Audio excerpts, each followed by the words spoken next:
selamat siang, Bang. Ya. Bang, Abang melihat sebagai praktisi hukum dengan kasus yang Lihat kamera aja, Bang. sekarang lagi gembar-gembor dengan arti kata netizen atau masyarakat gerah membuat 71 triliun. Korupsi 271 triliun. Oke, yang Oke. tersangkanya juga ada salah satu suami dari Sandra. Public figure, ya. Public figure. Jadi heboh. Oke, Abang ini sebagai praktisi melihat. Jadi begini, menurut saya kerugian korupsi 271 triliun itu nggak ada. Itu bluffing saja, itu suatu yang membuat sensasi ya. Boleh dibilang sensasi atau apa dari media mungkin ya. Karena saya yakin itu belum telaah dari Kejaksaan Agung. Kerugian itu ada. Kasus korupsi yang dimaksud dalam tata niaga ini adalah potensi kerugian negara. Artinya kemungkinan menurut saya adalah para pengusaha yang terlibat di dalam kegiatan timah itu lalai, lupa tidak membayar pajak, tidak membayar royalti. Itu saja menurut saya yang kemudian Kejaksaan Agung masuk sebagai tuduhan korupsi. Nilainya berapa? Ya saya kira belum dihitung. Kerugian di sini pemahamannya tentu adalah berapa pajak yang mesti dibayar dan belum dibayar. Berapa royalti daerah, royalti produksi ya. Jadi tambang itu kalau kita mengambil suatu itu ada royalti, ada persentase yang termasuk ke kas daerah maupun kas negara, termasuk pajak juga. Jadi itu yang mungkin tidak terbayar dengan baik oleh para pelaku usaha. Kalau terkait dengan penyalahgunaan perizinan, ya pengawas yang salah, tidak semata-mata pengusaha yang salah. Pengusaha itu hanya menjalankan dunia usahanya. Sedangkan soal izin mengizin itu gak paham kadang-kadang. Itu yang harus ada pembinaan. Apakah pemerintah sudah melakukan pembinaan, teguran? Kalau itu belum, pemerintah harus dikasuskan. Cuma siapa pemerintah yang dimaksud? Pelaksana atau petugas atau pejabat yang terkait dengan masalah perizinan ini juga harus dilibatkan, diminta pertanggungjawabannya. Kira-kira kayak gitu. Oke, tapi kan ini kan kasusnya juga kan ilegal, ya kan? Dan ada PT menjual tanpa membayar pajak. Nah, itu yang masuk korupsi. Jadi yang dimaksud korupsi di sini adalah bukan ilegalnya. Ilegalnya masalah administratif, itu ada sendiri aturannya, hukumnya. Tapi kalau itu yang dimaksud merugikan, itu adalah sektor pajak. Jadi orang harusnya bayar pajak dong. Ini harta negara loh, ya kan? Harus ada pemasukan untuk negara. Ada dalam hal ini dalam bentuk pajak dan royalti. Kalau ini tidak, maka pasal korupsi masuk. Pasal korupsi. Tetapi kalau soal perizinan, enggak. Oh, saya menambang tanpa izin, tapi saya bayar pajak. Aman. Ini itu bisa lihat. Tapi kalau yang jadi masalah karena nggak bayar pajak, ilegalnya salah juga. Tapi itu bukan undang-undang korupsi, administrasi yang kenanya. Oke, Abang sebagai praktisi untuk kinerja seorang kejaksaan, Abang melihatnya gimana? Oh, Ciamik, Jaksa Agung di sekarang ini jauh lebih hebat daripada Jaksa Agung sebelumnya. Mungkin di periode Pak Barudin ini kejaksaan terbaik ya. Kejaksaan Agung paling berani, paling baik di dalam menjalankan kinerjanya dan marwah istilahnya marwah negara di dalam pemberantasan korupsi ini hidup kembali.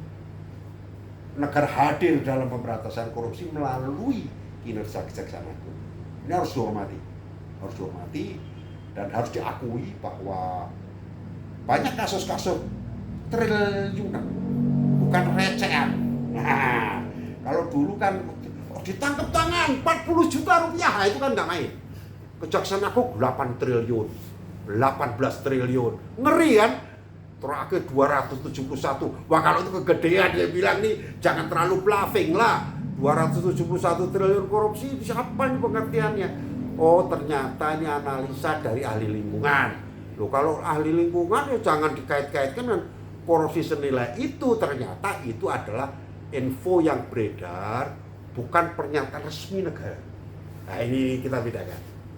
Wah, Suamai Sandra Dewi mencuri uang 271 triliun, ngeri kali itu kan. Gede banget itu. Nah, itu bukan, tidak seperti itu.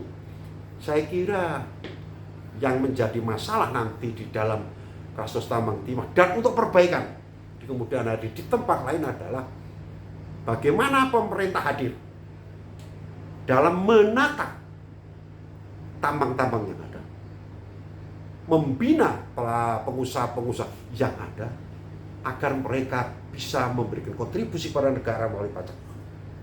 Tapi entrepreneurship, jiwa kewirausahaan jangan dimatikan. Rugi negara ini kalau pengusaha-pengusaha dimatikan mentalnya. Nggak boleh, sita hartanya boleh. Orangnya suruh kerja lagi untuk negara. Ngerti maksudnya? Jadi usaha terus jalan, harta disita, perusahaan disita, oke. Pembagiannya kamu persentasenya lebih banyak negara daripada kalian. Itu yang paling bagus kalau negara mau maju. Saya potong ya. Kasus ini kan sudah ada tersangka dalam 16 tersangka dan juga masih proses penyidikan.